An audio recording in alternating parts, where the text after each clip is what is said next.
तियानशिवी का नया ड्रामा शुरू होते ही बिल्ली राक्षस बन गई। फिर मिले चमगादड़ राक्षस। बेकार की मेहनत मत करो मेहरबान बिल्ली साहब, उसने बहुत गलतियां की हैं, लेकिन कृपया उसे माफ कर दीजिए। वो जेन राक्षस बाजार के मुखिया बिल्ली साहब के रूप में हर रात वे उन्हें दिखाई देते हैं जो इंसानों को परेशान करते हैं। दुनिया के राक्षसों को पकड़कर वापस ले जाओ। आज फिर एक राक्षस लोगों को नुकसान पहुंचाने निकला है। वुजेन ने तेजी से महसूस किया और गन का पीछा करते हुए राक्षस के पीछे भागा। आखिरकार चौराहे पर उसे रोक दिया। बिना रास्ते के फंसे राक्षस ने वुजेन से जमकर लड़ने की ठानी, लेकिन आखिरकार वो उसकी मुकाबला नहीं कर पाया। वुजेन के एक हाथ के वार से उसका शरीर छूट गया, लेकिन जब वुजेन उसे गिरफ्तार करने ही वाली थी, अचानक गोल्डन गार्ड के लोग आ गए। वू जेन को जल्दी से वहां से जाना पड़ा, लेकिन वे पीछा नहीं छोड़ रहे थे। उसने छोटी बिल्ली बनकर रोई लौटने का रास्ता लिया, फिर वो इंसान का रूप वापस ले आई। जब उसकी सहायक जीजू ने गोल्डन गार्ड को रोका, तब वो भागने में कामयाब हो गई, मगर एक मुसीबत से बची ही थी कि एक और पागल आ गया है। राजकुमार सुमन ने वुजिन से विवाह की बातचीत की थी। बेशर्मी से उसने शादी का प्रस्ताव पत्र लेकर आया है। खुद को उपहार बनाकर उसे देने की सोच रहा है। वुजिन बस मुस्कुरा दी, क्योंकि वुजिन की बदनामी है, उसकी छवि खराब है। राजकुमार समझता है कि यह उस पर एहसान है। अब भी उसके साथ एक रात का मजा लेने का सपना देख रहा है।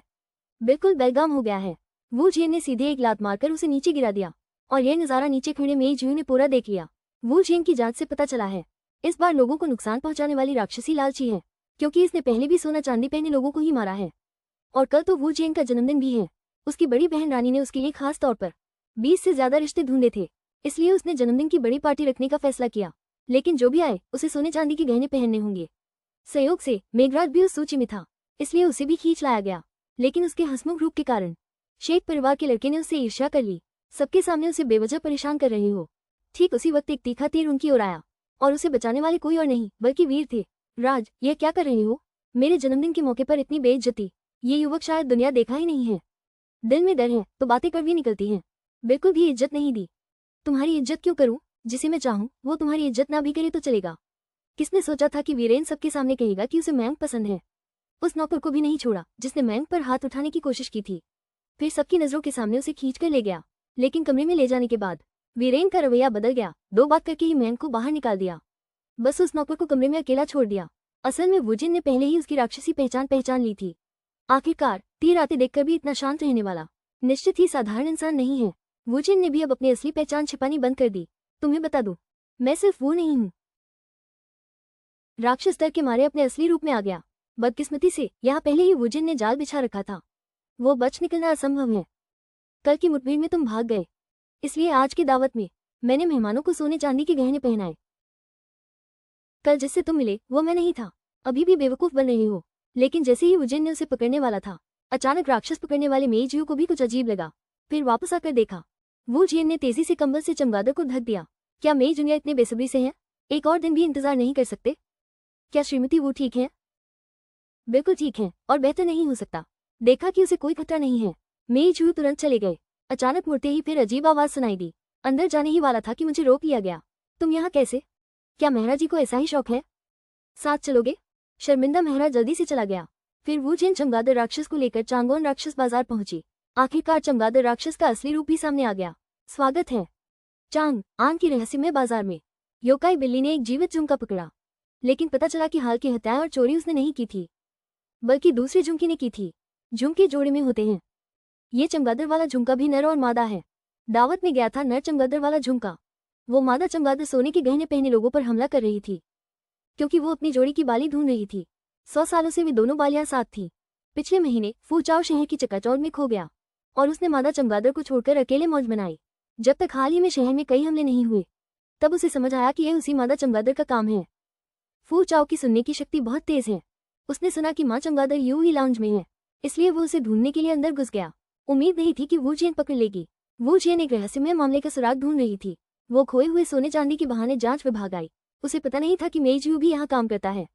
कल रात वुजिन ने मेईजू को अपना प्यार जताया था, और अब वो फिर यहाँ आ गई है। सबको शक है कि क्या वो मेईजू के लिए आई है। वुजिन की खुशामद करने के लिए शिव सीशी ने मेईजू को उसका मामला सौंपा। फिर वुजिन ने जानबूझकर मेईजू को भेज दिया। उसने मौका पाकर बिना लिखी किताब ली और आर्काइव में आ गई, ताकि उस अजीब मामले की फाइल ढूंढ सके। लेकिन थोड़ी ही देर में मेईजू वापस आ गया। कम ही रह गया था कि वो बिना लिखी किताब का राज जान लेता। वुजिन ने तुरंत बेहोशी का बहाना करके उस पर गिर पड़ी। माफ कीजिए, आपके कपड़े गंदे कर दिए। मेईजू के कपड़े बदलने के समय का फायदा उठाकर बिना लिखी किताब में पता चला कि परसों चमगादड़ी से ग्रसित वो महिला सियांग सीफैंग की नर्तकी है। उसकी साथ रहने खाने वाली सहेली भी सियांग सीफैंग की नर्तकी है। हाल ही में वो अक्सर रोई मंदिर में नृत्य का अभ्यास करती थी, इसलिए उस दिन जन्मदिन की पार्टी में वो एक नर्तकी के रूप में थी। वो रोई मंदिर में छुपकर घुस गई। ठीक जब वूजिन सोच बाजार जाने का फैसला कर रही थी, तभी मेई जुयू को भी पता चला कि सोच बाजार में कुछ गड़बड़ है। मजबूर होकर वूजिन को उसके साथ जाना पड़ा और लगता है वूजिन ने उसी को पकड़ लिया है। उसे देखकर जो अपनी पुरानी गधागड़ी पर बैठने पर अड़ा हुआ था, वूजिन ने सीधी गधी को भगा दिया। गाड़ी गायब है। मेई जुयू के पास कोई चारा नहीं था, उसे भी उसके साथ बग्गी में बैठकर जाना पड़ा। अभी अभी सियांग सीफैंग के दरवाजे पर पहुंचे थे। वूजिन ने लड़कियों को मेई जुयू के चारों ओर घेर लेने को कहा और खुद अंदर जाकर उस आदमी को ढूंढने का मौका ढूंढने लगी। जैसे ही मादा चमगादड़ दिखाई दी, थैले में बंद चमगादड़ बेचैन हो उठे। माँ चमगादड़ ने भी चमगादड़ राजवंश को महसूस किया। फिर उसने थैला छीनना शुरू कर दिया। अचानक वू जिन ने थैला बिना अक्षर वाली किताब की ओर फेंक दिया। माँ चमगादड़ तुरंत उसके पीछे भागी। वू जिन ने देखा कि माँ चमगादड़ पहले ही काबू में है। फिर बिना अक्षर वाली किताब ने माँ चमगादड़ को इंसान के शरीर से निकाल लिया, लेकिन माँ चमगादड़ बाहर आते ही चमगादड़ राजवंश को पहचानती ही नहीं लगी। अचानक उसने उस पर हमला कर दिया। उन्हें समझ आया कि वो पागल हो गई है। मादा चमगादड़ को रूप बदलकर जाते देखा। फू चाओ भी तुरंत उसके पीछे भागा। उसी समय सियान सीफैंग में अचानक कई चमगादड़ दिखे। ये असली चमगादड़ नहीं है, ये राक्षस का मायाजाल है। दूसरी ओर वू जिन बिल्ली का रूप लेकर उनका पीछा करने लगी। आखिरकार एक घर में जाकर उसने मादा चमगादड़ को अपने पंजे तले दबा लिया। जब वू जिन फिर से इंसान बनी, मादा चमगादड़ उसके पंजे से निकल भागी। चमगादड़ समझा कि वू जिन हमला करेगी। वो तुरंत उसके सामने आ गया। मैं उसे मारने नहीं आया हूँ। तभी मादा चमगादड़ अचानक पागल हो गई। वू जिन को लगा कि उस पर जरूर कुछ अशुभ चीज सवार हो गई है। उसके प्रभाव में आकर ही वो दुष्ट बना और लोगों को चोट पहुंचाई। दूसरी ओर मेघा ने एक जादुई चिन्ह का उपयोग करके ब्रह्म को तोड़ दिया। इससे मादा चमगादड़ अपने असली रूप में वापस आ गई। औरत के पास अचानक एक विशाल सफेद सांप प्रकट हुआ, लेकिन वो बिल्कुल भी हिली नहीं। डराने की कोशिश मत करो। पता चला कि वे दोनों राक्षस बाजार की प्रमुख हैं। वीरा बिल्ली राजा है, लियू ताइझेन सर्प देवता है। लियू ताइझेन यहाँ इसलिए आए हैं क्योंकि उन्होंने सुना है वू जिन और मेई जुयू के प्रेम प्रसंग के बारे में, इसलिए वे उनसे पूछने आए हैं कि यह सब क्या है। तुमने उनका इस्तेमाल तो अच्छी तरह किया, तुम्हें थोड़ी शर्म भी आनी चाहिए। दरअसल वू जिन की बहन रानी हमेशा उसकी शादी को लेकर चिंतित रहती थी। आज जब उन्होंने सुना कि उसे कोई पसंद आ गया है तो वह बहुत उत्साहित हो गई। जब रानी ने मेई जुयू की तस्वीर देखी तो वह बहुत खुश हुई। रानी उनकी तस्वीर देखकर बेहद प्रसन्न हुई। तुम्हारे घर में इतने सुंदर लोग भी होते हैं? हमारे घर में भी इतने सुंदर लोग हैं। लेकिन जब उन्हें पता चला कि मेई जुयू सिर्फ एक छोटा अधिकारी है, तो उन्होंने सोचा कि वो सिर्फ अपनी सुंदरता से लाभ उठाता है। उन्होंने तुरंत मेई जुयू को बुलाने का आदेश दिया। लेकिन जैसे ही संदेशवाहक दरबारी दफ्तर के द्वार पर पहुंचा, अंदर से अचानक बहुत सारा सामान बाहर फेंका गया। देखा तो वजीर ने अपने आदमियों के साथ खुजासी को तोड़ दिया था। असल में वजीर को पहले ही पता चल गया था कि रानी उस पर मुसीबत लाने वाली है, इसलिए उसने यही नाटक रचा कि उसने मेई जुयू को छोड़ दिया है। आज से तुम और मेरा कोई लेना देना नहीं। मुझे फिर कभी अपनी आंखों के सामने मत दिखाई देना। और दिखावे के लिए वजीर की कट्टर दुश्मन बनी लियू ताइज़ेन। असल में वो भी याओ शहर की प्रबंधक है। उसे पता चला कि कल वू जिन को एक बहुत समय से गायब रहने वाला राक्षस पकड़ने वाला दिखा था, इसलिए वो तुरंत यहाँ आ गई। इतने सालों बाद दिखे इन राक्षस भगाने वालों ने सबको बाहर खींच लिया। उसी समय एक ज्वेलरी शॉप में अजीब घटना हुई। दुकान के सारे गहने जैसे जीवित हो गए हों, वे सब हवा में तैरने लगे। अगले दिन मालिक डरकर जांच विभाग पहुंचा, पर अधिकारी शिव ने सुनकर उसे जानबूझकर उपद्रव समझा और उसे बाहर निकाल दिया। जबकि मेई जुयू वू जिन द्वारा ठुकराए जाने से सबकी जुबान पर चढ़ गया। उसका मजाक उड़ाया जाने लगा। वू जिन ने उन गंदी बातों को सुना और ऊपर से ही उसका काम तमाम कर दिया। श्रीमती वू ने मेरा इतना अपमान किया, लगता है पुराना प्यार याद आ रहा है। बिल्कुल नहीं, मैं तो बस सिर्फ तुम्हें शर्मिंदा करना चाहती थी। हमेशा परिवार का नाम लेकर सिर्फ शादी ब्याह की बातें सोचते हो। मैं वू जिन ना, मैं जो चाहूं करूंगी। एक बदनामी खुद ही मान ली। तुम्हारी तरह दिखावटी नहीं, शेख मूली। बस लोग तुम्हें तुच्छ समझते हैं। रात को वू जिन फिर बिल्ली बन गई और अजीब घटना वाली सोने की दुकान पर पहुंची। पता चला चमगादड़ राक्षस से उसे पता चला था उसके राक्षस बनने की वजह थी एक लाल पत्थर की बुरी ऊर्जा चूस लेना। क्या यह अविनाशी अस्थि है? अविनाशी अस्थि शिकायत करने वाले व्यक्ति की हड्डियों से बनती है। जहां भी यह होता है अक्सर राक्षसी परिवर्तन होते हैं। चाहे इंसान हो या राक्षस, सभी आसानी से बहक जाते हैं। इसलिए इसे जल्द से जल्द ढूंढना होगा। आखिरकार आज राज को खबर मिली कि अविनाशी अस्थि ज्वेलरी शॉप में दिखी थी। लेकिन राज आधा राक्षस है, दिन में उसके पास शक्तियां नहीं होती, इसलिए वो रात को ही जांच के लिए आ सकता है। और मेई जुयू को सोने की दुकान के मालिक से दुकान में अजीब घटना के बारे में पता चला। रात में वो उसके साथ दुकान पर आया। दुकान के अंदर वू जिन को छिपना पड़ा। बस जाने ही वाला था कि अचानक किसी चीज से टकरा गया। आवाज सुनकर मेई जुयू ने उसे देख लिया। फिर दोनों दुकान में लुका छिपी खेलने लगे। तभी दुकान के बाहर मैनेजर ने आवाज सुनकर दरवाजा खोला। वू जियन इस मौके का फायदा उठाकर भाग गया। मेई जू यू ने मालिक के सिर पर बिल्ली के बाल देखे। उसने सोचा कि पहले की आवाज बिल्ली की थी। याओ शहर लौटकर वू जियन अभी भी घबराई हुई थी। बॉस, क्या आप किसी से लड़े हैं? छोड़ो भी, न तो बहू को मिला, बल्कि मैं लगभग पकड़ी भी गई। औरत ने उल्टी करने के बाद कॉन्ग रो नेयर, कॉन्ग रो नेयर, कॉन्ग रो नेयर, कॉन्ग रो नेयर, कॉन्ग रो नेयर, कॉन्ग रो नेयर, कॉन्ग रो नेयर। शाम को मेघा ने दावत में हिस्सा लिया, लेकिन उसकी पुरानी गाड़ी देखकर लोगों ने उसका मजाक उड़ाया। उन्होंने ये भी कहा कि राजकुमारी ने उसे छोड़ दिया है। तभी अचानक एक घोड़ा गाड़ी तेजी से आई। इससे सभी लोग डरकर गिर पड़े, और यह वजीरा की गाड़ी थी। राजा द्वारा दी गई ये गाड़ी तो देखो, इसे खींचने के लिए 2 घोड़े चाहिए। मुझे अब भी वो छोटी गधा गाड़ी पसंद है, बहुत सुंदर और प्यारी है। राज, तुम साफ साफ रिया का साथ दे रहे हो। मैं यहाँ हूँ, कम से कम मैं किसी और के कुत्ते को तुम्हें काटने नहीं दूंगा। लेकिन जैसे ही रात का खाना शुरू हुआ, राज और रिया ने देखा कि भेजा हुआ कांच का दिया ठीक नहीं है। उस पर बनी औरत की छवि अचानक बाहर आ गई। मेहरा साहब, आपने भी वो चीज देखी थी? क्या श्रीमती वो उसे ढूंढ रही है? वू जियन ने समझाया कि उसे इन अजीब चीजों से डर क्यों नहीं लगता, क्योंकि उसके पिता आध्यात्मिक विद्या के बहुत शौकीन हैं। मेहरा जुयू ने भी उसके बारे में पहले ही पता कर लिया था, इसलिए उसे कोई शक नहीं हुआ। मेहरा जुयू ने अनुमान लगाया कि यह शायद कांच के दिए की छाया है। मुझे याद है कि मैंने किताब में इसके बारे में पढ़ा था। ये छाया राक्षस लोगों की परछाइयों में छिपना पसंद करते हैं। वे अक्सर परछाई के रूप में दिखाई देते हैं, लेकिन आज रात बहुत सारे मेहमान हैं, परछाइयां तो और भी ज्यादा होंगी। मेजियो को एक परछाई पकड़ने का खेल सूझा। पहले मोमबत्तियां बुझा दो, जब दूसरों की परछाई गायब हो जाए तो चुपके से हिलो। फिर मोमबत्तियां फिर से जला दो, तो दूसरों की परछाई पर आसानी से कदम रख सकते हैं। वुजिन ने तुरंत उसका मतलब समझ लिया। वे कमरे की मोमबत्तियां बुझा सकते हैं। उस समय राक्षस निश्चित रूप से चला जाएगा। वे उसे दिखाने के लिए एक सुनसान जगह ढूंढ सकते हैं। राक्षस को बाहर लाने के बाद क्या? उसके बाद क्या तुम्हारा खजाना अभी भी नहीं है? फिर दोनों मुख्य हॉल में पहुंचे। मौन समझ से सारी मोमबत्तियां बुझा दी। अंधेरा छाते ही वू जियन ने मेई जू का हाथ पकड़कर बाहर खींच लिया। उसी पल छाया राक्षस चुपके से भाग गया। वो एक जलती दीपक वाले कमरे में आया। चित्र बनाने में तल्लीन आदमी को कुछ खबर नहीं थी, यहाँ तक कि प्रिय।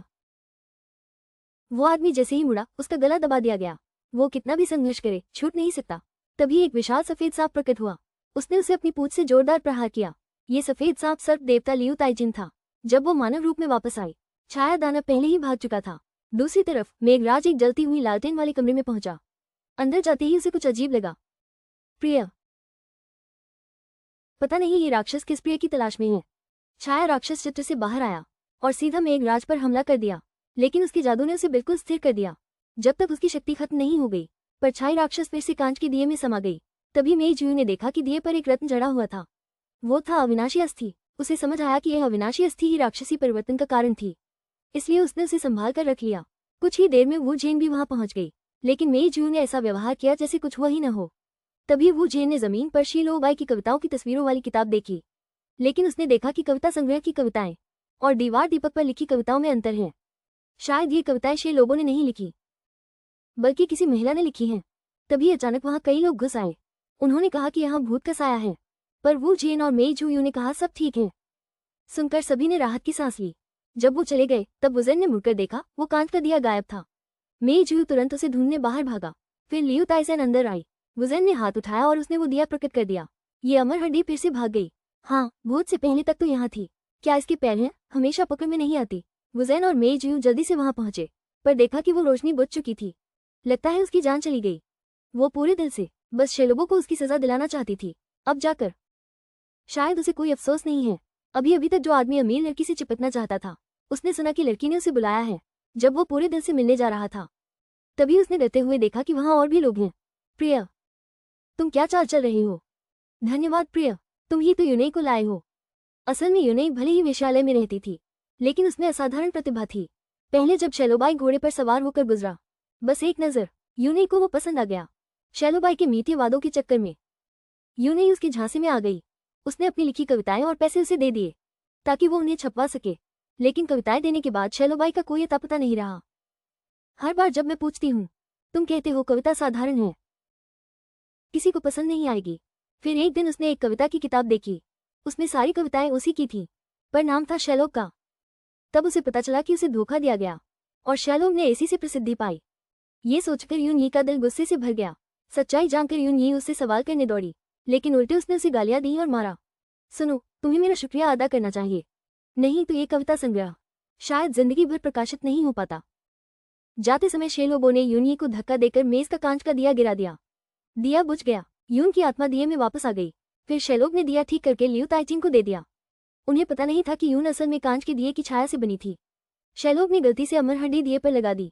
जब उसने दिया फिर से जलाया तो यून सक्रिय हो गई। अब वो आखिरकार अपना बदला ले सकती है। लेकिन अंत में लियू ताइचिंग ने उसे जाने दिया, क्योंकि वू झेंग के कहने के मुताबिक उसे मारने के बजाय बेहतर है कि उसके अपराध सबके सामने लाए जाएं, ताकि उसकी इज्जत बर्बाद हो जाए।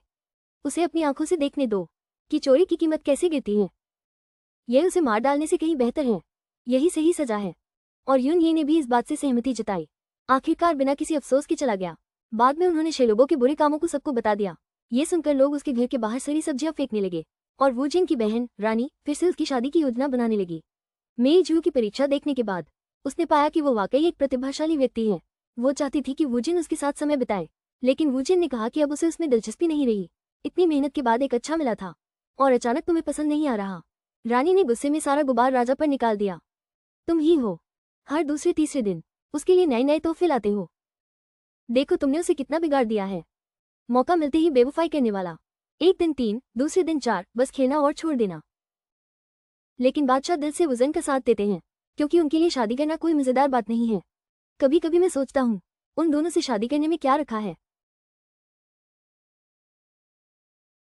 मजा है, बहुत मजा है। नहा रहा आदमी नहीं देख पाया कि एक बिल्ली उसे देख रही है। अगले ही पल बिल्ली एक इंसान बन गई। इतनी सावधानी के बावजूद भी वजन का राज खुल गया। कौन है? जब मेई जू ने कपड़े पहने तो उन्हें सिर्फ एक बिल्ली दिखाई दी। असल में वजन को शक था कि अमर हड्डी मेई जू के पास है, इसलिए वो उनके घर जाने के बहाने ढूंढने लगी। पहले पैर दर्द का बहाना बनाकर उनके घर आराम करने गई, फिर खाने का बहाना किया, फिर सलाह मांगने का बहाना किया। आते जाते उसके छोटे नौकर से दोस्ती हो गई। अब तक आए क्यों? बहुत देर से इंतजार कर रहा हूँ, मुझे दे दो। मेई जू धीरे धीरे उसकी मौजूदगी के आदी हो गए, लेकिन कई दिन तलाशने पर भी बहागू नहीं मिला। वो झेन को शक है कि चीज उसके पास है, इसलिए उसने नाटक किया कि गिरकर उस पर आ गई। लेकिन जैसे ही वो झेन ने चुपके से उसकी जेब में हाथ डाला, फिर भी मेई जू ने पकड़ लिया। वो नियांग क्या कर रही है? छोटे राजकुमार की कमर बहुत पतली है और इन दिनों वू झेंग की अजीब हरकतें उसके मकसद पर शक होना लाजमी है। साथ ही उसने दूसरों से काम पर उसका ख्याल रखने को कहा है। क्या तुम्हें सच में छोटी जूयू पसंद है? छोटे राजकुमार की शक्ल बहुत सुंदर है, मैं उसे सच में क्यों पसंद नहीं कर सकती? लेकिन बाहर वालों की नज़र में उनकी हैसियत में बहुत फर्क है। पर वुज़ेन को यही पसंद है कि वो ताकत के आगे कभी नहीं झुकता और दिखावा भी नहीं करता। मेरी राजकुमारी की पदवी से खुशामद तो बिल्कुल नहीं करता।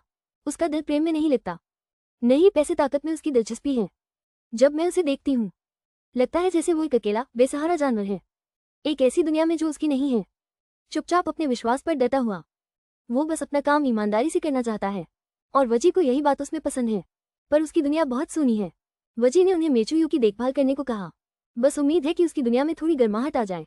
ये सुनकर मेघा ने भी वीरेन के बारे में अपनी राय बदलनी शुरू कर दी।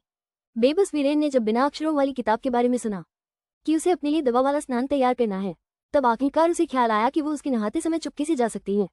हालांकि इस दौरान लगभग उसका पता चल ही गया था, लेकिन आखिरकार वीरेन को वो अमर हड्डी मिल ही गई। लेकिन जब सब उसे नष्ट करने की तैयारी कर रहे थे, लेकिन अचानक पता चला कि यह तो है बुरी आत्मा वाले शैतानी बच्चे की हड्डी। इसकी बुराई मिटाने के लिए बिजली गिरे पेड़ की लकड़ी चाहिए। पूछताछ से पता चला वो लकड़ी पश्चिमी इलाके में है, क्योंकि आम राक्षस वहां नहीं जा सकते। वो जेन उस दिन बिना शक्तियों की थी, इसलिए उसने खुद पश्चिमी इलाके जाने का फैसला किया। उसी समय पश्चिमी इलाके के गांव वालों ने अजीब घटनाओं की शिकायत की। पहाड़ पर लकड़ी काटने जाने वाले लोग वापस आकर थोड़े पागल हो जाते हैं। लेकिन इस काम की जिम्मेदारी कौन लेगा? दफ्तर और गुप्त जांच विभाग वाले एक दूसरे पर डाल रहे हैं। तभी मेई जू ने खुद ही कहा कि वो अकेले जांच करेगा। अधिकारी में एक विद्वान है, उन्होंने किताबें पढ़ी हैं और दुनिया देखी है। वो बहुत ही ज्ञानी और पढ़े लिखे हैं। इस बार वो खुद पश्चिमी इलाके में जा रहे हैं। ये रहस्यमय मामला जरूर सुलझेगा। पिछले दिनों पश्चिमी इलाके के गांव वाले पहाड़ पर लकड़ी काटने गए थे, पर पहाड़ की देवी ने उनकी जान ले ली। ये इंसान कितने भोले होते हैं। काश अगर हम चांगोन शहर में घुस पाते, मौज मस्ती करते, जो मन करे वो करते। क्या यह मजेदार नहीं है? स्वादिष्ट भोजन का स्वाद चखने के बाद राक्षस बेलगाम हो गया। ये गांव वाले हालांकि मिले नहीं हैं, लेकिन उनमें सिर्फ खोल बचा है। गुप्त जांच दल ने ग्रामीणों की शिकायत सुनकर जांच के लिए आया। आते ही उन्होंने अजीब हरकतें करते ग्रामीणों को अपनी ओर आते देखा। क्या आप मेरी बात सुन सकते हैं? लेकिन ठीक उसी समय जब पहाड़ी दादी ने उन पर हमला करने का इरादा किया, अचानक एक चूहा आ गया और उसे रोक दिया। पता चला कि वो तो चांग आन याओशे के ग्रे एल्डर थे। उन्होंने दयालुता से शान पोपो को चेतावनी दी कि इस तरह लापरवाही जारी रखोगी तो याओशे के लोग जल्द ही तुम्हें ढूंढ लेंगे। तुम मेरी मदद क्यों कर रही हो? मैं तुम्हारी मदद इसलिए कर रहा हूँ क्योंकि तुम भी मेरी मदद कर सकती हो, और यह मामला अभी तक सुलझा नहीं है। कुछ ग्रामीण मंत्री लियो के यहाँ शिकायत लेकर पहुंच गए, लेकिन उसके सवाल के सामने जुआन जियानसी और यमन वाले एक दूसरे पर दोष डाल रहे थे। कोई भी इस गरमालू को हाथ में नहीं लेना चाहता था। तभी अचानक मेई जुयू आया और इस काम की जिम्मेदारी खुद ले ली। इस बाहर जाने के मौके का फायदा उठाते हुए मेई जुयू को याद आया कि वू जिन ने उसके घर के सामने वाली सड़क के बारे में कहा था। वो बहुत तंग और कीचड़ भरी थी, जिसकी वजह से उसकी बग्गी वहां तक नहीं आ पाती थी। पूरी जमा पूंजी लगाकर सिया को रास्ता ठीक करने को कहा, यहाँ तक कि फुगुई का घर भी नहीं बच पाया, तो इसे तोड़ ही दो। वैसी बारीक और प्यारी नहीं है। सिया ने फुगुई की तरफ दयनीय नजरों से देखा। दूसरी ओर राज पश्चिमी उपनगर में वज्रपात वाली लकड़ी ढूंढने निकला ताकि अतल हड्डी की बुरी शक्ति को तोड़ सके। पहाड़ की तलहटी में पहुंचते ही देखा कि मेई जुयू पर गांव वाले हावी हो रहे हैं। इतने दिनों से सरकार ने इस समस्या का समाधान नहीं किया और आज बस एक पतले दुबले नौजवान को भेज दिया। सबको उसकी काबिलियत पर शक है। ये देखकर वू जिन ने धनुष उठाया और एक तीर चला दिया। किसने कहा सरकार ने सिर्फ उसे भेजा है? लेकिन चूंकि वू जिन एक महिला है, इसलिए भले ही उसने अपनी किंगे काउंटी की राजकुमारी की पहचान बताई, वे अभी भी संदेह में हैं। तब वू जिन ने बताया कि आज के जनरल भी ज्यादातर उससे हार चुके हैं। गांव वाले अब थोड़ा विश्वास करने लगे। अपना परिचय देने के बाद वू जिन ने कहा कि वे असल में मेई जुयू की मदद के लिए आए हैं, क्योंकि उनमें सिर्फ ताकत है लेकिन मामला सुलझाने का हुनर नहीं। उसकी प्रतिभा पर मुझे पूरा भरोसा है। उसका ज्ञान इतना विशाल है कि यह मामला जल्द ही सुलझ जाएगा। फिर वू जिन मेई जुयू के साथ पहाड़ों में चली गई। मेई जुयू को शक हुआ कि जो उसने अभी कहा, क्या वो हारे हुए लोग सच में ऐसे थे और उसने उनसे लड़ाई क्यों की? पता चला कि वो सभी उसके रिश्ते के लिए आए थे, लेकिन उनकी लड़ने की क्षमता बहुत कमजोर थी। राज ने तो उसे बिल्कुल नहीं देखा, लेकिन राज की पत्नी ने उस समय मेरी कुशलता पर ध्यान क्यों नहीं दिया? मैंग साहब अपने चेहरे से जीतते हैं। इन चीजों में उनसे मत प्रतिस्पर्धा करो। इस जवाब को सुनकर थोड़ी खुशी क्यों हो रही है? रास्ते में सुंदर आड़ू के फूल दिखे। राज ने तोड़ना चाहा पर पहुंच नहीं सका। मेई जुयू ने देखा और एक टहनी तोड़कर दी। वू जिन ने देखा और हल्का सा नाक भान से कुड़ा, फिर खुद एक टहनी तोड़ी और खुशी खुशी गधे के सिर पर सजा दी। लेकिन जैसे ही वे आगे बढ़े, अचानक एक अजीब कोहरा छा गया। मेई जुयू को शक हुआ कि यह पहाड़ी दलदली हवा है। सचमुच ये अनजान इंसान कुछ नहीं समझते। यह जहरीली धुंध एक कोहरे के रूप में दिखाई देती है। मेई जुयू को शक है कि यह धुंध ही गांव वालों की बीमारी की वजह है। इस धुंध की जड़ ढूंढकर उसे पूरी तरह साफ करना होगा। फिर दोनों अपने चेहरे ढककर पहाड़ों की ओर चल पड़े। बस कुछ कदम ही चले थे, वू जिन का पैर फिसल गया और वो गिर गई। मेई जुयू तुरंत उसे कंधे पर लेने के लिए झुक गया। रास्ते में उन्हें एक तितली दिखाई दी। वुजिन ने एकदम से उसके सिर पर यह पहना दिया। ये छोटे प्रेमी वाकई बहुत प्यारे हैं।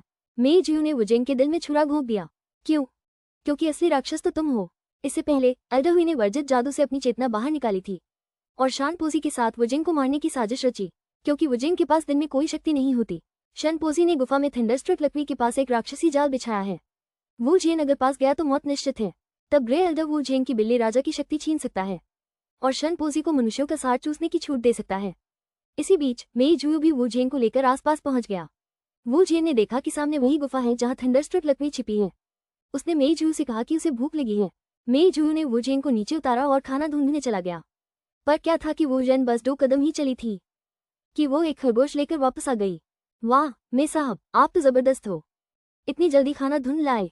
इतना प्यारा खरगोश उनका रात का खाना बनेगा ये देखकर वू जिन से नहीं देखा गया। उसने पूछो, तुम सिर्फ बिल्लियों से नफरत नहीं करते, अब खरगोश भी खाओगे? क्या तुम्हें राउंड फर वाले जानवरों से दुश्मनी है? तो मैंने सोचा कि उसे प्यारे जानवरों की खूबसूरती दिखाऊं, लेकिन मैंने उस मौके का फायदा उठाकर खरगोश को छोड़ दिया, भाग गया। श्रीमती वू, तुमने हमारा दोपहर का खाना भगा दिया। तो फिर महोदय कृपया और कुछ ढूंढ लाइए। बहुत प्यारे नहीं ढूंढना। यकीनन देख लिया कि वो दूर चला गया। वुजिन गुफा की ओर चल पड़ा। तभी उसका समर्पित अनुयायी वुजिशु ने ग्रेल्ड की बात सुनी। चोरी छिपी या बाजार से भागा। उसे एहसास हुआ कि वुजिन खतरे में है। फिर वो भी बाहर आया और तुरंत पहाड़ की देवी को एक चक्करदार बूमरैंग मारा, लेकिन वो जल्द ही ठीक हो गई। वो बूढ़ा चूहा कहाँ है? क्या ऐसा हो सकता है? क्या मैं उससे कम सुंदर हूँ? अगर ऐसा है तो वो यही है। लेकिन ये पहाड़ी राक्षसी मायाजाल से दुश्मनों को भ्रमित करने में माहिर है। बिना अक्षरों वाली किताब पर फूंक मारने के बाद उसके सामने तुरंत वुजिन प्रकट हुई और इस तरह वो किताब मायाजाल में फंसकर रह गई। इसी बीच वुजिन भी गुफा में पहुंच गई और उसने राक्षसी जाल को सक्रिय कर दिया। हालांकि उसमें कोई जादुई शक्ति नहीं थी, लेकिन उसे लड़ाई की कला में महारत हासिल थी, इसलिए उन बेलों ने भी उससे कोई फायदा नहीं उठाया। जैसे ही वो बिजली से जली लकड़ी लेकर जाने वाली थी, अचानक बेलों ने फिर हमला कर दिया। सौभाग्य से मेई जुयू ठीक समय पर वहां आ गया। वू जिन को बचाने के बाद मेई जू ने उसके लिए मुर्गा भून दिया। ऊपर देखा तो जहरीला धुंध उठ रहा था, इसलिए पानी ढूंढने का बहाना करके चला गया। और वू जिन ने भी धुंध देख लिया। उसे डर था कि मेई जू जहर का शिकार हो जाएगा, इसलिए वो भी अंदर चली गई। मेई जू के अंदर जाते ही वू जिन को पीछे देख लिया। वो आते ही शर्माते हुए बोली कि उसे चट्टान पर उगे फूल पसंद हैं। उसने मेचुयू से वो फूल तोड़ने में मदद मांगी। फूल लाने के बाद भी कम नहीं, उसने उसे अपने बालों में लगाने को कहा। तभी उसने अचानक मेचुयू की चेहरे पर फूंक मारी। जब शानपो यंग को लगा कि उसकी चाल कामयाब हो गई है, लेकिन उसे पता नहीं था कि वो पहले से सतर्क था, लेकिन दुर्भाग्य से वो फिर भी भागने में सफल रही। इसी बीच असली वू जेन अभी भी मेचुयू को ढूंढ रही थी। उसे ढूंढते ढूंढते जब पाया तो देखा वो खुद पर चाकू ताने खड़ा है। तभी नकली वू जेन भी वहां आ गया। दोनों ही कहते हैं कि असली मैं हूँ। मेचुयू के लिए फौरन पहचानना मुश्किल हो गया। तभी शानपोसी ने चाल चली कि वू जेन से जहरीली धुंध निकलने लगे। वो मौका देखकर मेचुयू के पास छिप गई। उसने मेचुयू से कहा कि उसे मार डालो। उसे पता नहीं था कि यही हरकत उसकी पोल खोल देगी। मेचुयू ने अपने हाथ में छुरा उठाया। उसने नकली वू जेन पर जोर से वार किया। हालांकि शानपोसी को गंभीर चोट आई, लेकिन मेचुयू भी जहरीले धुएं से प्रभावित हो गया। योजना विफल होती दिख रही थी। ग्रे अंदर जाने के लिए तैयार हो गया। अचानक विडलेस बुक भ्रम से बच निकली और सीधे उसकी चेतना को नष्ट कर दिया। उसका असली शरीर भी बुरी तरह घायल हो गया। आभा गलत थी। शाम्पोसी जल्दी से भाग गई। एक साधारण इंसान ने बहुत ज्यादा जहरीली हवा सांस ली। बहुत ज्यादा जहरीली हवा सांस ली।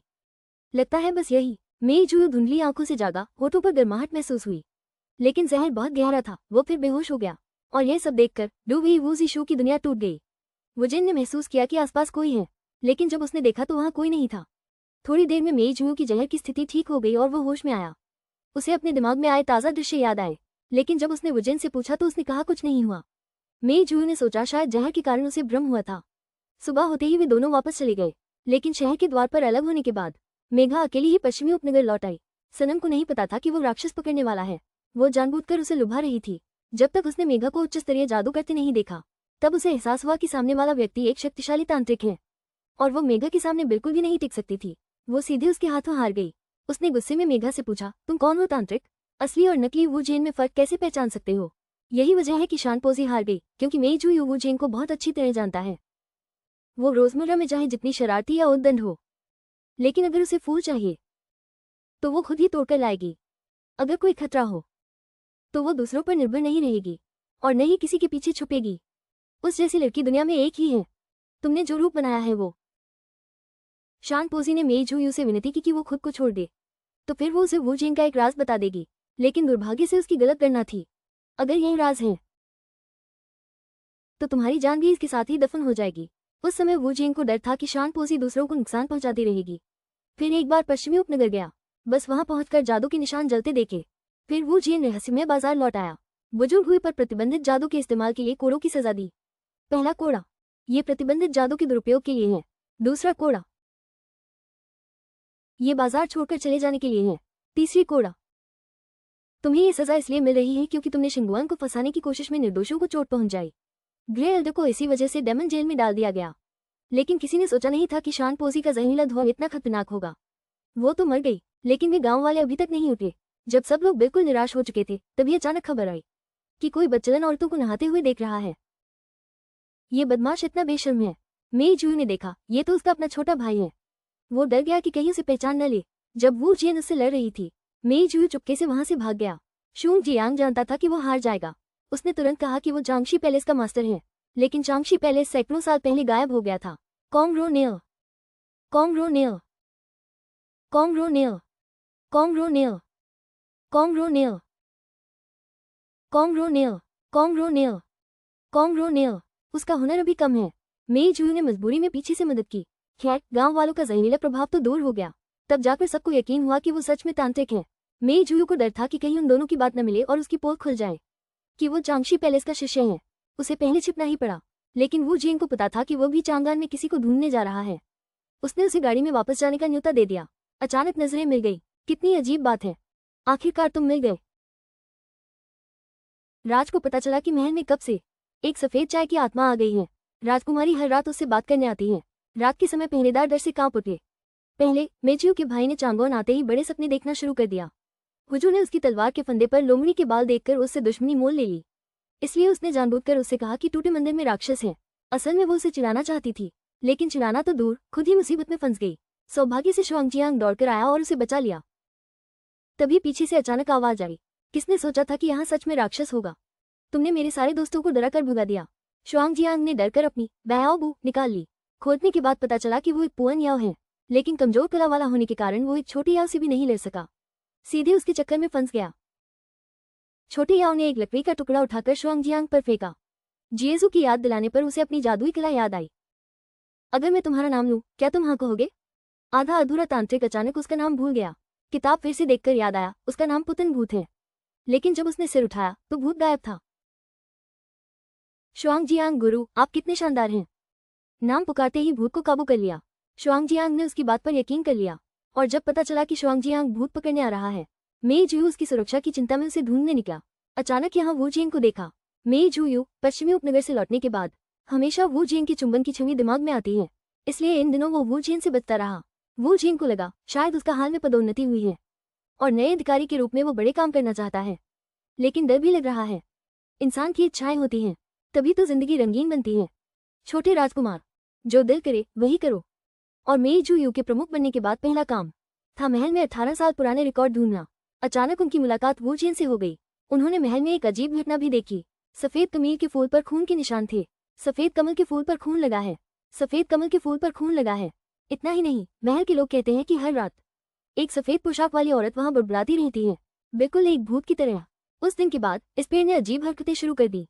ये पेड़ असली राजकुमारी का सबसे प्यारा था। इसे महल में कई सालों से पाला जा रहा था, लेकिन इस साल पहली बार फूल खिले हैं। पर जल्द ही चाय के पेड़ से अचानक पत्ते गिरने लगे और खून टपकने लगा। रात को भूत के रोने की आवाज भी सुनाई देती थी। सच्चाई का पता लगाने के लिए राज और माया रात का इंतजार करते रहे। तभी उन्होंने पाया कि जिसे लोग चुड़ैल समझते थे, असल में वो एक राजकुमारी थी। खून से सनी सफेद चाय की कलियां देखकर वो बहुत दुखी थी। वो जानती थी कि वो बीमार है, लेकिन वो कुछ नहीं कर सकती थी। उसने बस वैद्य का दवा डाल दिया, उम्मीद है कि इससे उसका इलाज हो जाए। राजकुमारी उसे अपना दोस्त मानती थी, वो उससे हर बात कहती थी। तभी राज और उसके साथी बाहर आए। राजकुमारी को बेहोश करने के बाद मेचू यू को उसे वापस ले जाने दो। उनके जाने के बाद वू जिन ने सफेद चाय की आत्मा को बुलाया, लेकिन उसे धुंधला दिखाई दिया। वो असल में 6 महीने पहले ही मानव रूप ले पाया है। कोई आश्चर्य नहीं कि माली ने कहा यह उनकी देखभाल की वजह से नहीं था, लेकिन कुछ ही देर में कहीं से जहरीली तितलियां आ गई। वे उसके शरीर में घुस गई। अब उसके पास ज्यादा दिन नहीं बचे हैं। वू जिन ने देखा कि उसने कोई बुरा काम नहीं किया है, तो उसने 20 साल में बनी शराब पानी में डाल दी। वे सारी जहरीली तितलियां तुरंत तोड़ गई। वू जिन ने अचानक देखा कि यह आग उगलने वाला लालटेन सीधा उसकी तरफ आ रहा है। बेगुनाहों को बचाने के लिए वू जिन एक बिल्ली बनकर आसमानी लालटेन पर कूदी, लेकिन खुद ही घायल हो गई। इससे पहले वू जिन और उसके साथियों ने आकाशीय बिजली का फायदा उठाया। राक्षस बाजार के बंधन खोल दिए और बिजली गिराकर उस पेड़ से गुएन की हड्डियां नष्ट कर दी। लेकिन उसी दौरान ग्रे एल्डर ने गुप्त रूप से कैदी जुवंडी को छोड़ दिया, लेकिन शुक्र है राज और उसके साथियों ने उन हड्डियों को नष्ट कर दिया। अचानक उस किताब ने उन हड्डियों की आत्मा को झकझोर दिया, पर अच्छा है कि वो बुरी आत्मा से प्रभावित नहीं हुई। अगले दिन राज सोच रहा था कि अब आराम मिलेगा, लेकिन रानी ने उसे फूलों के त्योहार में खींच लिया। राज को बेढंगी बैठी देखकर रानी ने उसकी खिंचाई शुरू कर दी। मेघा ने बीच में पड़कर माहौल को शांत किया। बाद में वू जिन एक आकाश दिया चुनकर मन्नत मांग सकती है। सुनकर पता चला कि वू जिन की मन्नत दुनिया में शांति है। महारानी ने हारकर कहा बस इतनी चाह है कि वो दुनिया में उथल पुथल न मचाए। फिर मेई जूयू भी आकाश दिया त्योहार में शामिल होने आया। सुनकर हैरानी हुई कि उसकी मन्नत भी दुनिया की शांति है। हर अधिकारी दुनिया की चिंता करता है, ये सच्चे सज्जन का लक्षण है। दीदी, तुम इतना भेदभाव मत दिखाओ। अब लोग वुज़ेन और मेई जूयू को जोड़ी मानने लगे हैं। उन्हें थोड़ी देर प्रार्थना करने दो, शायद उन्हें अच्छा जीवनसाथी मिल जाए। जैसे ही अंधेरा होगा सब लोग शहर की दीवार पर लालटेन उड़ाने आए। इन रंग बिरंगी लालटेनों को देखकर और उत्साहित युवक युवतियों को देखकर ये दोनों राक्षस नेता सचमुच समझ नहीं पा रहे हैं। बस युवाओं की शरारत भरी मनोदशा है, पर बिल्ली महाशय तो बस 20 साल के हैं। खुद से भी तो पूछना चाहिए। कह दिया, ये युवा जोश है। तुम 100 साल की सांपनी इसमें क्यों शामिल हो रही हो? अच्छा, अब मैं मंत्री परिवार की कन्या हूँ, थोड़ा तो दिखावा करना ही पड़ेगा। दूसरी तरफ पिछली बार सुंदर मेई जूयू से मिलने के बाद श्रीमती जिया उनकी ओर आकर्षित हो गई। उन्होंने साहस दिखाते हुए उनसे अकेले मिलने का प्रस्ताव रखा, लेकिन युवती ने बहुत संकेत भरी बातें की। लंबे समय तक बोलने के बाद भी मेई जूयू को समझ नहीं आया। मजबूर होकर श्रीमती जिया ने सीधे कहा कि वो उन्हें पसंद करती हैं, और पूछा कि क्या उन्हें भी वैसा ही लगता है। आपका प्यार देने के लिए धन्यवाद, मगर मेरे मन में ऐसा कोई ख्याल नहीं है। शिया ने सोचा भी नहीं था कि उसके पिता के होते हुए, जो एक बड़े अधिकारी हैं, मेई जूयू उसे ठुकरा देगा। अपमानित महसूस करते हुए उसने उसके और वू जिन के बीच के रिश्ते पर गंदी टिप्पणियां करनी शुरू कर दी। लगता है बाहर की अफवाहें गलत हैं। सर, मेई सीशी और किंघे काउंटी की राजकुमारी, तुम तो अभी अभी एक छोटा सा सीशी बने हो। क्या तुम्हें इतना घमंड हो गया है कि तुम किसी को नहीं देखते? अगर मैं पिताजी से तुम्हारे बारे में कहलवा दूं? शिया, ठीक से बात करो। तुम यहाँ कैसे? शिया को लगा कि यह सब साजिश है। राज और रानी ने मिलकर उसका अपमान किया। आसपास के लोगों को कुछ समझ नहीं आया। सबने सोचा कि शाही कन्या ने बेचारी शिया को डराया। मैंने तो कुछ नहीं किया, ये तो उसने अभी किया, लेकिन श्रीमती शिया के सम्मान के लिए राज ने उसे बेनकाब नहीं किया। दूसरी ओर मयूर ने आकाश दीपों की एक कतार जलाई। उम्मीद है कि भगवान उसे श्रीमती रिया से मिला देगा, और उसे श्रीमती रिया का जवाब भी मिल गया। राज को आते देखकर मेईसी ने भी उसे आकाश दिया छोड़ने का न्योता दिया, लेकिन वू जियन ने मना कर दिया। फिर अगले ही पल मेई जू यू के निमंत्रण पर उसने तुरंत हाँ कर दी। उसकी एक बात सुनकर तुम मान गई? मैं तो हर साल तुम्हें समझाता हूँ, लेकिन तुम एक कान से सुनकर दूसरे से निकाल देती हो। फिर दोनों ने मिलकर अपनी मनोकामनाएं लिखी। आकाश कंदील उड़ाओ। तभी दूर से एक विशाल आकाश कंदील आता दिखा। सभी को यह नया और आश्चर्यजनक लगा, लेकिन वू जियन ने तुरंत देखा कि इसमें दुष्ट शक्ति भरी थी। अगले ही पल कंदील से अचानक आग निकली। अनेक कंदील जलकर नष्ट हो गए, सीधे नीचे गिरने लगे। किले की दीवार पर खड़े लोग डरकर इधर उधर भागने लगे, पर सिया को पता चला कि यह शक्ति राज से आ रही है। देखा कि आकाश दिया उसकी तरफ आ रहा है। वीर समझ गया कि यह उसके लिए है, इसलिए वीर आकाश दिया से निपटने रुक गया। सिया आसपास राज को ढूंढने निकल पड़ी। तभी वीर ने देखा कि रीना फंसी हुई है। फौरन दौड़कर उसे बाहर निकाला, सुरक्षित जगह ले जाकर उसे चले जाने को कहा। कोई नहीं है ना? वू जियन अपने असली रूप में आ गई। उसने तियान डैंग पर छलांग लगा दी। जहां भी उसके पंजे गए सब कुछ फाड़ दिया। जब तियान डैंग नष्ट हुआ, वू जियन धमाके से उड़कर बेहोश हो गई। धुंधली चेतना में उसे कोई अपना नाम पुकारते सुनाई दिया। रात ने मीरा को बचाने के लिए खतरा मोल लिया। उसने अपनी शक्ति से उसके घाव ठीक कर दिए। मीरा भी तो राज को बचाते हुए घायल हुई थी। उसे पता चला राज अकेले किले पर है। मीरा ने किसी की न सुनी, वो सीधा किले पर पहुंच गया। राज को अकेले पर ही देखा कि वो होश में है। मेचू यू ने वू जियन को गोद में उठाकर शहर की दीवार से छलांग लगा दी। इससे वो जोर से गिरा और उसके बाएं पैर की हड्डी चोटिल हो गई।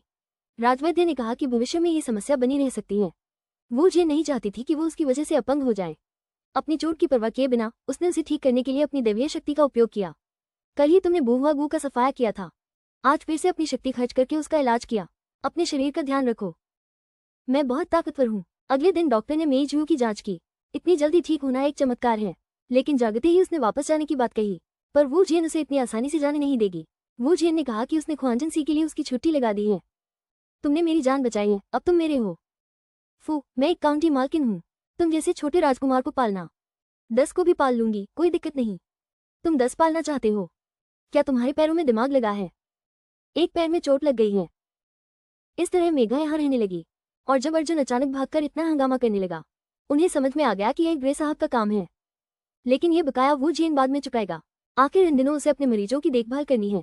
आने वाले दिनों में वू जियन ने खुद मेई जू यू की देखभाल की, लेकिन वो हर दिन भागने के बारे में सोचता रहा। लेकिन वू जियन ने देख लिया और उसे रोक दिया। छोटे राजकुमार, कहाँ जा रहे हो? कई दिन बिस्तर पर पड़े रहने के बाद मेई जू यू नहाने गया। इस खबर को सुनकर वू जियन हैरान रह गया। उसने खुद कपड़े लेकर आ गया। मेई जू यू डरकर तौलिया लपेट लिया, शायद उसका ध्यान भटकाने के लिए। वू जियन ने उसे एक कहानी सुनाई। एक आदमी को दैवीय चमत्कार दिखा। उसने बताया 3 दिन बाद एक देवी पहाड़ी नदी में नहाएगी। 3 दिन बाद उस आदमी ने देखा और देवी की सौंदर्य पर मोहित हो गया। उसने चुपके से उसके कपड़े चुरा लिए। फिर जब देवी मुश्किल में थी तो वो आगे आया और उसकी मदद की। उसके बाद दोनों एक दूसरे को देखते ही दोस्त बन गए। देवी ने मनुष्यों की दुनिया में रहकर उसकी पत्नी बनने का फैसला किया। लेकिन मेई जू यू को ये कहानी बड़ी अजीब और अविश्वसनीय लगी। क्या एक देवी वास्तव में उस व्यक्ति से प्यार कर सकती है जिसने उसके कपड़े चुराए? उस आदमी का जीवन भी तो संघर्षों से भरा था। अपनी मेहनत से हालात बदलने की बजाय शादी करके किस्मत बदलने की उम्मीद कर रहा है। राज ने पूछा, सिया, अगर तुम होते तो क्या करते? अगर उसे देवी से सच्चा प्यार होता तो पहले अपने पैरों पर खड़ा होता, बजाय इसकी कि ऐसी हालत में अपनी प्रेमिका को भी मुसीबत में डाल देता। जब वू जियन और बात करना चाहती थी, मेई जू यू ने उसे याद दिलाया, हमारा वक्त। तब वू जियन चली गई। दूसरी ओर जुवान जियान सी के लोग शून जियांग के पास आए। मजाक में कहा कि मेई जू यू शायद नहीं लौटे। बाहर सब सट्टा लगा रहे हैं कि काउंटी मास्टर की शादी मेई जू यू से होगी। फिर मेई जू यू ने वो गुओ गोंग के घर में शादी कर ली। ये तो शून जियांग जैसे धर्मपरायण व्यक्ति के लिए स्वीकार्य नहीं था। ये सोचकर कि वे दोनों वो गुओ गोंग के घर में मीठे पल बिता रहे होंगे, वो और उसका नौकर तुरंत वो गुओ गोंग के घर पहुंच गए। कहीं तुम्हें चोट तो नहीं आई? कहीं उसने तुम्हारा फायदा तो नहीं उठाया? कहीं तुमने अपनी इज्जत तो नहीं गंवाई? मुझे लगता है उसे पसंद करने लगा हूँ। पसंद? कैसी पसंद? दुनिया में औरत और मर्द के बीच वैसी पसंद